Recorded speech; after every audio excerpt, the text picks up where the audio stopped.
Good morning, Mr. Prime Minister Sanchez. So great to have you back in Davos.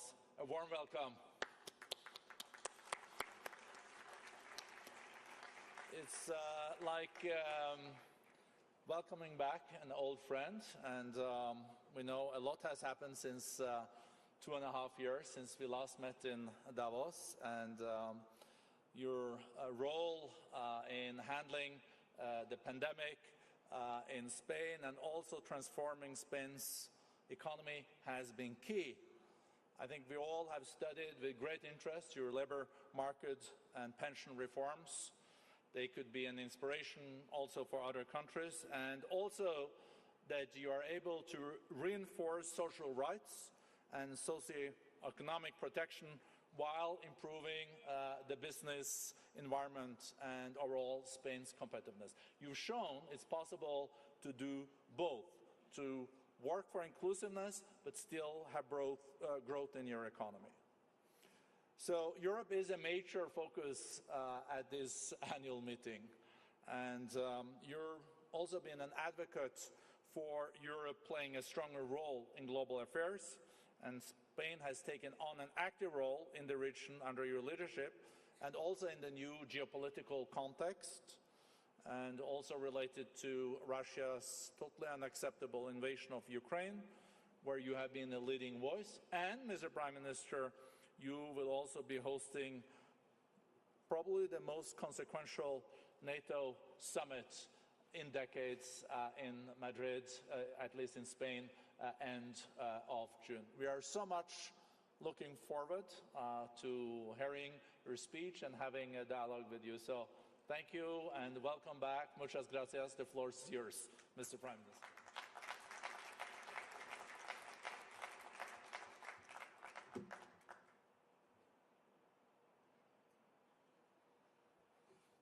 Thank you, Borg, and many thanks to the World Economic Forum for this opportunity to address you today. It is both an honor and a pleasure to be back in Davos after the COVID-related hiatus.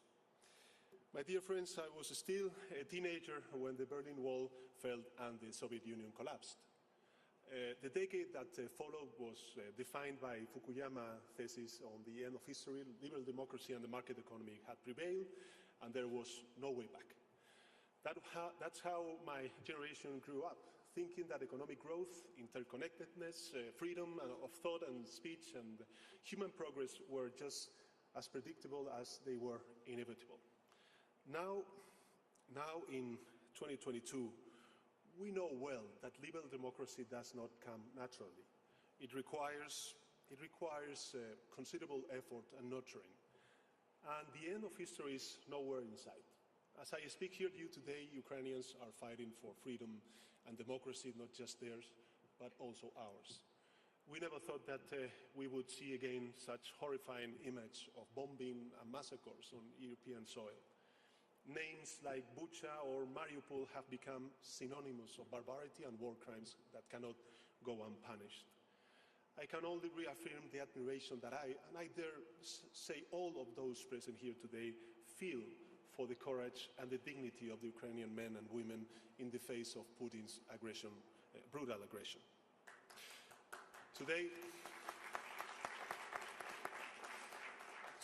they embody the true defense of our common European values. This illegal, irrational and unjust war is causing suffering and despair in Ukraine and beyond. We are witnessing the largest human exodus since the World War II, with over 6 million people fleeing the country and further 8 million internally displaced people. But this is not just a local or even a European conflict. This is a major international crisis with consequences for all of us, regardless of where we come from. And we must be fully aware of what is ahead of us. The Russian invasion of Ukraine has triggered an unprecedented global food crisis with dramatic consequences for the most vulnerable countries, individuals and families. According to the UN, 1.7 billion people are at risk of poverty and hunger. The countries most dependent on food imports face unprecedented shortfalls while their populations are suffering the effects of record food prices. At the same time, some countries are adopting unilateral trade measures, making it more difficult to meet global demand. Food insecurity is a catalyst, we know all of us, for social instability and often armed conflicts. Therefore, it is, I would say, imperative that we make every effort to restore food production and trade system and achieve food security for the most vulnerable. And Spain will do its part. I want to take, my dear friends, this opportunity to reaffirm my country's support for Ukraine and our resolve in helping ensure that Putin does not achieve his goals. Spain has, as you said before, again set an example of solidarity. Ukraine can rest assured that we will welcome Ukrainian refugees in our country, now totaling well over 100,000 for as long as needed. We will also continue to back, as we have done so far, the thoroughest sanctions against the Putin regime and providing humanitarian aid and assistance to Ukraine. Our support is firm and unwavering because we know what is at stake. The territorial integrity of a sovereign country that lives, dreams, and well-being of its citizens, and the cause of international law, of liberal democracy, and of course, of the European Union. Make no mistake, Putin's brutal aggression against Ukraine is also a direct attack on the European Union and all it represents.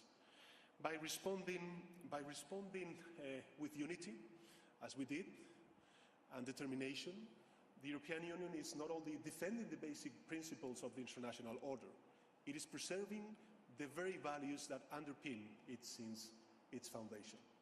Clearly, the last couple of years have been not easy for the European project. First, Brexit. Second, COVID hit us hard. And now we have to deal with the consequences of the war in Ukraine. However, the bigger challenge, the more resolute our reaction.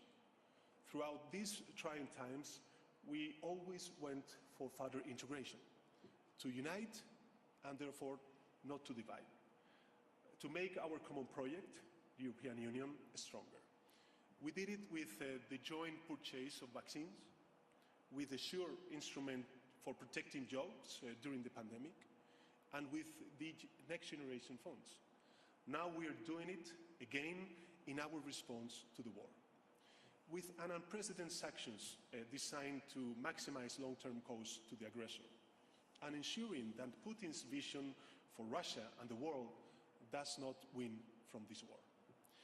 Beyond helping our Ukrainian friends in their fight for freedom and democracy, we are collectively moving in the direction of a greater strategic autonomy by deepening the single market, diversifying our supply chains, reducing our dependencies on energy, critical technologies, raw materials, semiconductors, or health products. We are both becoming more resilient and accelerating our transition to a new economic and geopolitical reality that of the post-fossil fuel era.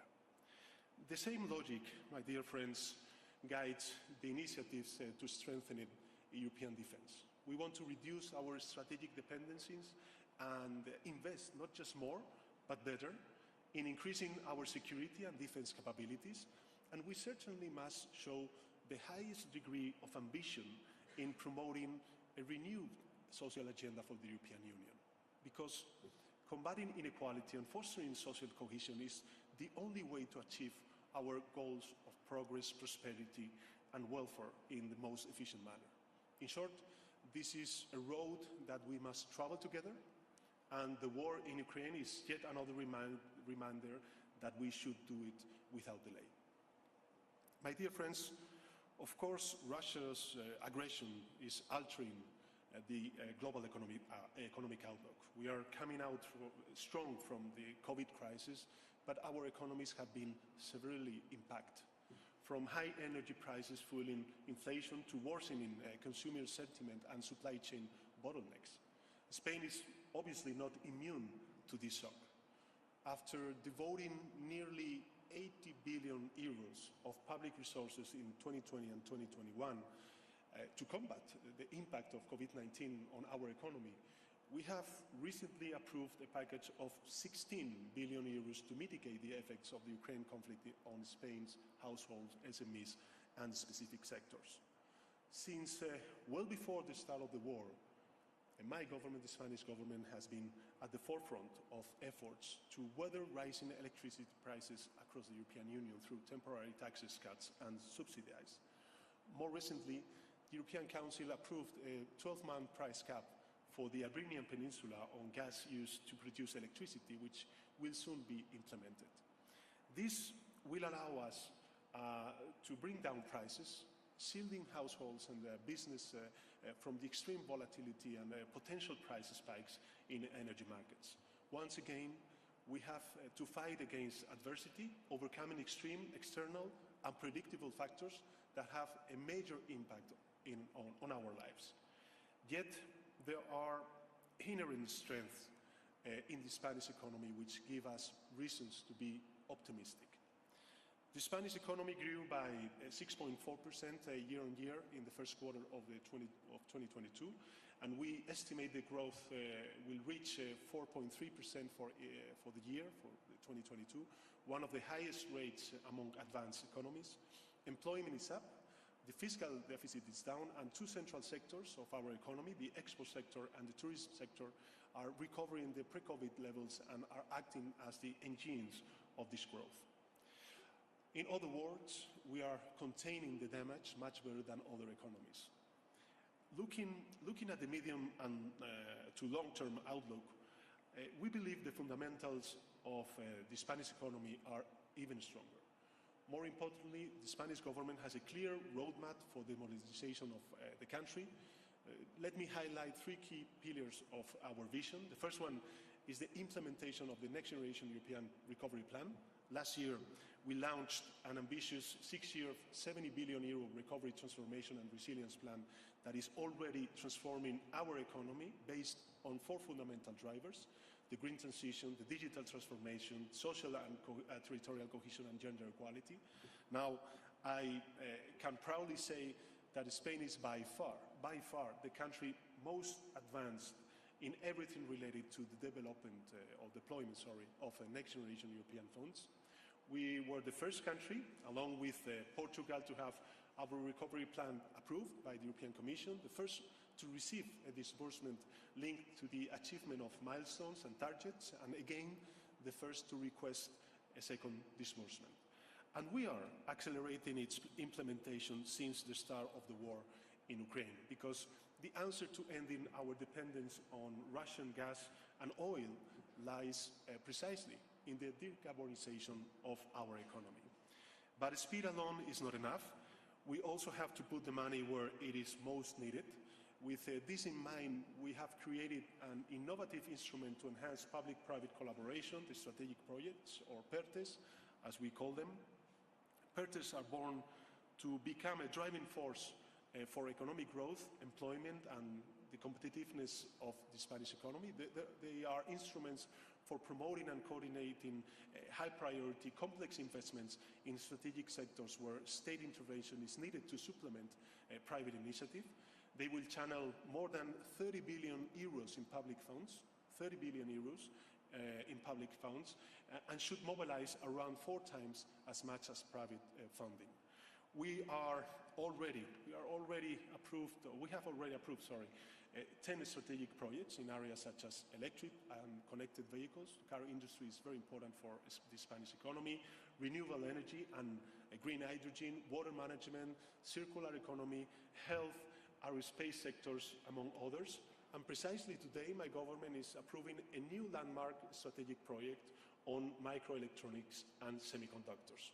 With over 12 billion euros of public investments, we want to become the best partner for the industry in its efforts to expand and diversify microchip production to address growing demand and supply chains disruption. Spain will not lose the race for the most advanced technologies. Our country wants to put at the forefront of industrial and technological projects, and the strategic projects on semiconductors prove it. The second pillar is the ambitious reform agenda that my government has put in motion to address the structural problems of our economy. It consists of over 100 structural reforms based on the European Commission's specific recommendations for Spain and linked to our recovery plan. Let me highlight 3 areas where we are concentrating our efforts. First, green transition and the fight against climate change. We are channeling 30 billion euros, 40% of Spain's next generation funds for the decarbonization of our economy. These investments are coupled with ambitious reforms to fight against climate change and boost circular economy, self-consumption and sustainable mobility. By making the best possible use of our natural resources and investing heavily in the technologies of the future, from green hydrogen to energy storage and clean vehicles, I think Spain wants to position ourselves as a global sustainable leader or sustainability leader. Second, the digital transformation. Our digital agenda has an all-encompassing vision, from digital skills to cybersecurity, from the digitalization of SMEs to a sound cloud policy, from 5G connectivity to artificial intelligence. And third, education and talent attraction. Because we know that the human capital is the engine that drives economic growth. We are reforming our education system from top to bottom, from boosting preschool education to a major expansion and modernization of our vocational training system, from university reform to a new science law that will provide adequate incentives and double the amount of funding to research, development, and innovation.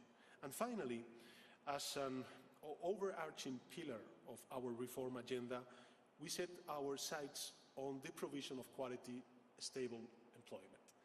Thanks to a labor market reform negotiated and agreed by employers and trade unions, Spain is well on track to correct the endemic defects of its labor market, which are precariousness and temporality. With the previous law, only 1 in 10 new contracts were permanent. Today, there is 1 new permanent contract for every new temporary contract. The job creation rate is at 5% year on year. Both youth and women's unemployment rates are decreasing at a steady pace. And for the first time in history, there are over 20 million employed people in Spain. More public investments, better education, more jobs and better jobs. In short, more opportunities for everyone to thrive. Because the best political or social policy is one that combines quality employment opportunities for society as a whole with a strong welfare state that protects those in need.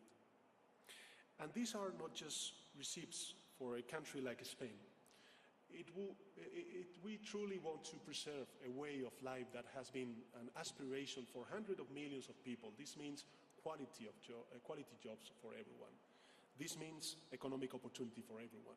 But it also means fighting against tax avoidance and unfair tax practices, both at home and abroad. It means being brave enough to truly provide the opportunities that emerging economies desperately look for.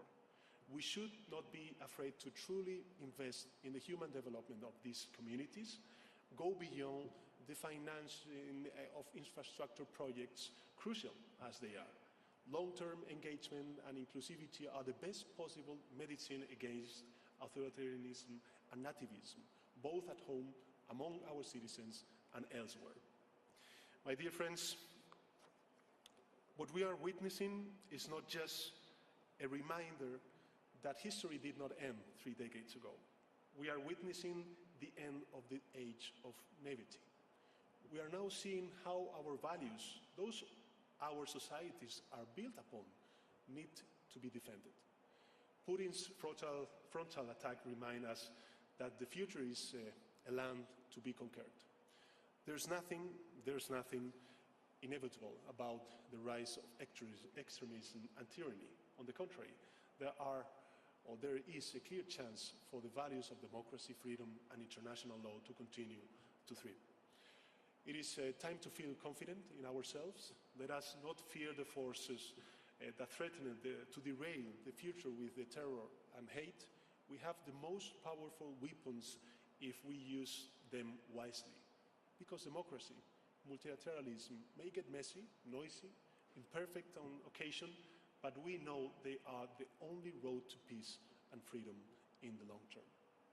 George Orwell once famously wrote, and I quote, "Who controls the past controls the future, and who controls the present controls the past." My final message for you today is that we must be brave about the present, not to control the past, but to earn the future. The time for complacency is over. If we stay determined, reason, freedom, and democracy shall prevail. Thank you. Gracias.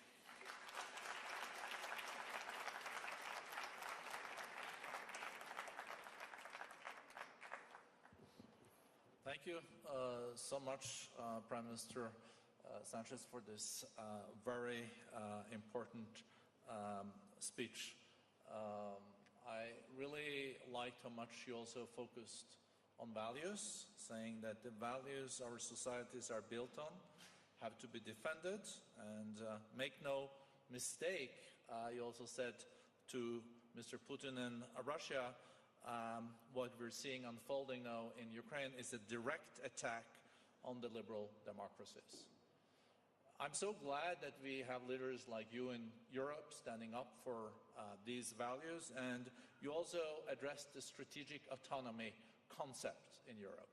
That has been about supply chains, has been about the single market, but I guess that this is also more now about security and defense. And how do you see the European Union developing on those topics, on the strategic autonomy, on defense and security? Does Europe need to step up and take more responsibility for its own defense and security, and not relying also so much on external partners?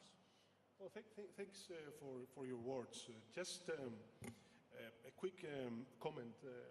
I think that it is also very important to share with our partners abroad, abroad the European Union and the Western, I would say, community, that this challenge that Putin is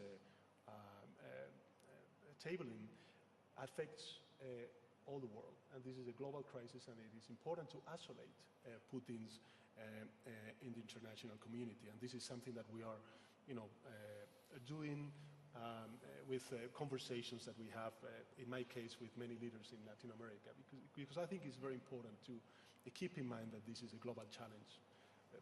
Just to remind that Russia is a permanent member of the UN Security Council. And what is now at stake is the international order that he is not, fulfilling or respecting. But going to your question on strategic autonomy, I think that Spain was, together with Holland, the first country to launch a non-paper to define what are the characteristics of this new, let's say, expression, strategic autonomy. And just give some quick ideas. The first one is open strategic autonomy. This is not to foreclose in European Union, to implement a new protectionism economic policy. It is the contrary. I think it's very important to open European Union to create new ties on trade with other regions. For instance, why not with Latin America? I think this is also very important, and this is a huge opportunity for the European Union. So open a strategic autonomy. Second, I think that not only because of the war, but also because of the pandemic, the Europeans, we realized that we need to reduce many vulnerabilities that we have. For instance, on health products. And that is why I think it's important to reduce our vulnerabilities and to increase our resilience. Health products, of course, energy, raw materials, semiconductors, microelectronics, and, as you mentioned before, defense. And I would just like to add regarding defense in this reflection on strategic autonomy, I think it's important the complementary vision between the European Union and NATO. I think that one of the biggest mistakes that Putin has made is to underestimate the reaction of NATO and the European Union. And before the war, before the invasion, there were very important actors reflecting on what to do with NATO. And I think that we realize how important it is to keep this strong alliance between our partners in the US, Canada, and other parts of the world. So, you know, we're very excited to host this very important meeting in Madrid next June, and I think it's going to be a very important message for the international community, especially for Putin, that NATO and the European Union reinforce our alliance. No, thank you for so strongly underlining also the importance of the transatlantic relationship. And you will be hosting the NATO summit, as I also said at the introduction, probably the most important NATO summit in decades. So what do you expect as outcomes of the summit? Well, I think that the first and the main outcome of the summit would be the unity. Unity among allies, unity between NATO and the European Union. For instance, we are working and preparing an informal dinner between member states of the European Union and the NATO allies, which some of them are not included in NATO, as you know. Second, I think it's important to define our strategic concept, which is the strategy for NATO over the next years. I think it's until 2030, sorry. And from us, from Spain, it will be very important to have a strong message on the southern flank. It is important, of course, to face the challenge on the eastern flank that Putin is, tabling. But I think it's also very important to keep in mind this 360 degrees strategy of NATO, and to develop this idea with a strong message of the southern flank security concerns that we are also facing in some sub-Saharan countries. And finally, of course, we are going to welcome 2 new countries in NATO, and of course, I think this is also very important for the European Union stability and for the NATO future. So Finland and Sweden will be there in Madrid? Yes, of course, of course. And you see, as President Biden, you see a clear track for them for membership?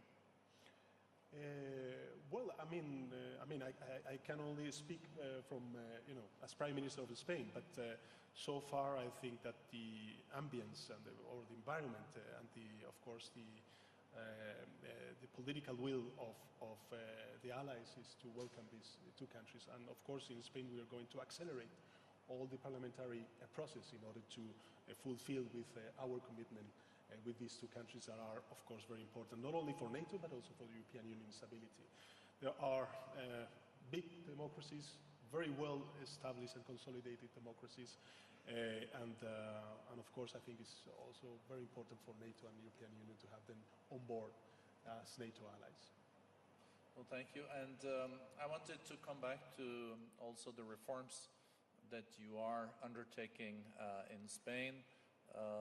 You're not complacent when it comes to climate change and the green transformation, also the new technologies, and also the labor reforms. So what is the success recipe behind the rebooting of the Spanish economy? Because unemployment is going down, you also see more investments, growth is back, and you have also been able to do this with launching new reforms. Many economists say it's not possible to start with those labor reforms and pension reforms and then create growth. First you have to do the growth, but you have combined this. Can other countries learn from your example?